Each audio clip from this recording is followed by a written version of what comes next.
Bismillahirrahmanirrahim. Assalamualaikum warahmatullahi wabarakatuh. Perkenalkan, nama saya Nanda Sutra dengan NIM 21650199 dari kelas A mata kuliah Manajemen Proyek Teknologi Informasi. Di sini saya akan menjelaskan tentang materi manajemen lingkup proyek. Yang pertama, manajemen lingkup proyek itu mencakup 3 hal. Yang pertama, lingkup, hasil, dan manajemen lingkup proyek, proses-proses yang terlibat di dalam. Saya jelaskan, lingkup mengacu pada semua pekerjaan yang terlibat dalam menciptakan produk-produk dari proyek dan proses yang digunakan untuk menciptakannya. Kemudian hasil atau deliverable adalah produk yang dihasilkan sebagai bagian dari suatu proyek, seperti perangkat keras atau perangkat lunak dan dokumen perencanaan atau notulen rapat. Kemudian yang ketiga itu manajemen lingkup proyek mencakup proses-proses yang terlibat dalam mendefinisikan dan mengendalikan apa yang disertakan atau tidak dalam proyek. Kemudian yang kedua itu proses manajemen lingkup proyek. Perencanaan lingkup atau menentukan bagaimana ruang lingkup akan didefinisikan atau dikalifikasi dan dikendalikan. Kemudian yang kedua, definisi lingkup. Meninjau cara proyek dan pernyataan lingkup awal dan menambahkan informasi lebih lanjut sebagai persyaratan, dikembangkan, dan perubahan permintaan disetujui. Ketiga, membuat WBS. Membagi hasil proyek besar menjadi komponen yang lebih kecil, lebih mudah ditangani. Kemudian keempat, verifikasi lingkup atau menformalkan penerimaan lingkup proyek. Kemudian yang kelima, pengendalian lingkup atau mengendalikan perubahan lingkup proyek.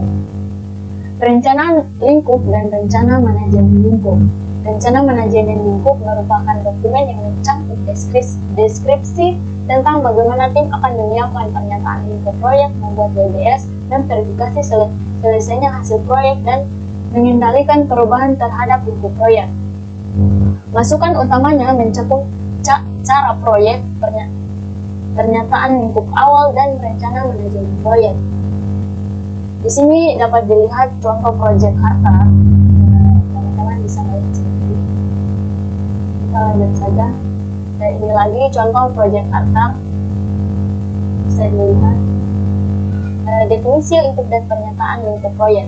Pernyataan lingkup awal, carta proyek, aset proses, organisasi, dan permintaan perubahan yang disetujui menyediakan dasar untuk membuat pernyataan lingkup proyek.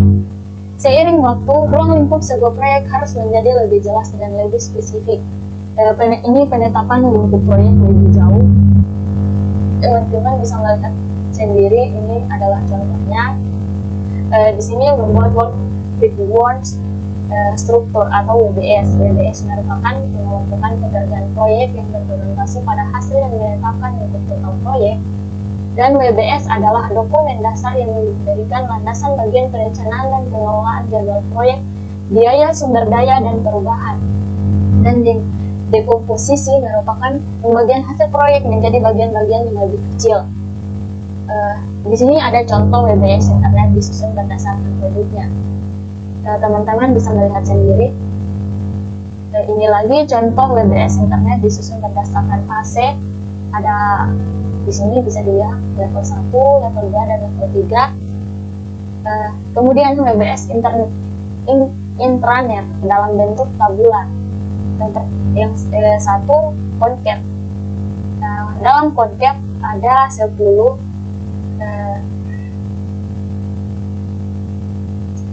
bagian. Yang pertama itu evaluate current system, 2 define recruitment. Di dalam define recruitment ini terbagi juga menjadi 4, yaitu yang pertama define user recruitment, kemudian define content recruitment, kemudian yang ketiga define system recruitment, yang keempat define server owner recruitment, kemudian yang ketiga define specific functionality, yang keempat define risks and risk management opera, kemudian yang kelima develop project plan, yang keenam track web development team, yang ketujuh website design, 8 website development, yang 9 rollout, dan ke-10 support.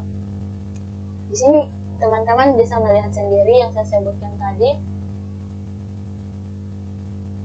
Ini WBS intranet dan Gen Card dalam project 2000.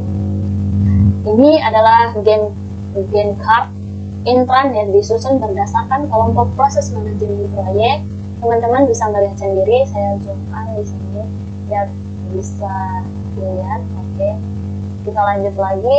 Ini adalah tabel 54 executing task for JLB Consulting WBS.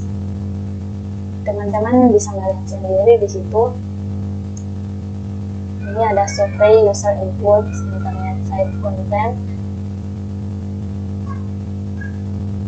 Pendekatan untuk mengembangkan WBS. Pedoman beberapa organisasi seperti DoD memberikan pedoman untuk mempersiapkan WBS. Pendekatan analogi atau meninjau WBS proyek-proyek serupa dan menyesuaikan untuk proyek kita nanti. Kemudian pendekatan top down atau mulailah dengan item terbesar dari proyek dan pecahlah. Kemudian pendekatan bottom up atau mulailah dengan tugas-tugas khusus dan merangkumnya. Kemudian yang kelima itu pendekatan mind mapping atau menulis tugas di format non-linear bercabang dan kemudian membuat struktur WBS. Ini contoh pendekatan mind mapping tadi. Ini bisa dilihat sudah ada gambarannya. Ini adalah hasil WBS dalam diagram. Teman-teman bisa melihat sendiri.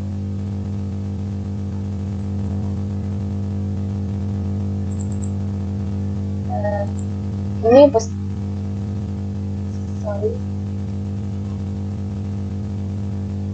di sini pustaka WBS dan skop lain. Banyak tugas-tugas WBS tidak jelas dan harus dijelaskan secara lebih rinci, sehingga orang tahu apa yang harus dilakukan dan dapat memperkirakan berapa lama bekerja dan berapa biaya diperlukan. Pustaka WBS merupakan dokumen yang menggambarkan informasi rinci tentang tiap butir WBS.